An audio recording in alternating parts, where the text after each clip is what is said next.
And welcome to CCTV America's coverage of Alibaba's upcoming IPO or initial public offering.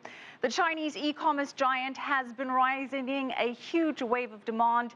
It's sold out its shares. It's raised its IPO price from the initial range of $60 to $66 to a new range of $66 to $68. And it's on track to be the biggest U.S.-listed IPO ever, possibly the largest global IPO of all time. So we've got less than 2 days to go. What is next? Karina Huber is here to tell us a bit about what to expect now that the actual listing date is oh so near. Karina, the countdown fast approaching. And this is the most hyped up IPO since Facebook's record-breaking IPO, which raised $16 billion.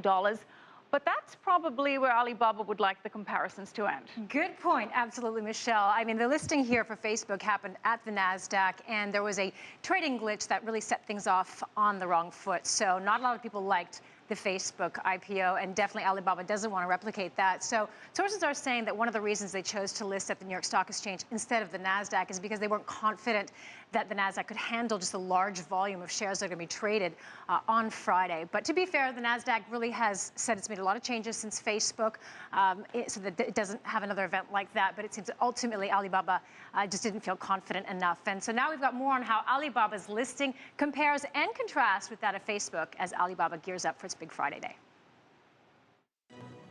When Facebook went public more than 2 years ago, expectations were running high it would be a massive success. But the consensus is it was a massive disappointment. The listing suffered a technical glitch at the NASDAQ, which caused a delay in trading, and the share price quickly plummeted. There were also other worries. Mobile and their ability to monetize it and grow on mobile was a huge concern for investors leading to their IPO. Despite a rocky start, the stock has rebounded and is trading way above its IPO price of $38 a share. It also raised more than $16 billion, making Facebook one of the biggest IPOs in history. But Alibaba is set to become the king of IPOs on Friday. It is on track to raise more than $24 billion in its listing.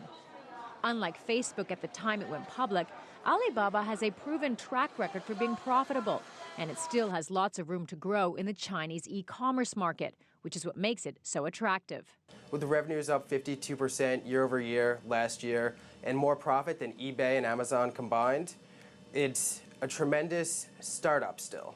But Kathleen Smith, an IPO ETF manager at Renaissance Capital, says Alibaba still has some challenges. There's still these governance questions that people have, and I think the management has to prove itself. They'll have the next couple quarters of showing what they're all about and letting investors know that they are running the company for these new public shareholders. Turlick believes U.S. investors will brush aside those concerns and expects the stock to rise to $100 a share within a few quarters. Smith agrees that expectations are running high for Alibaba, but she cautions that's not always a good thing. So I would think that Facebook is a good lesson investors should have when they look at Alibaba and realize things don't always go perfectly. Now, things can go wrong, but Smith also points out that Chinese listings in the U.S. this year are up an average 45%, and that bodes well for Alibaba. Now, will the listing be a boom or a bust? We'll have to wait until Friday, Michelle, to find out.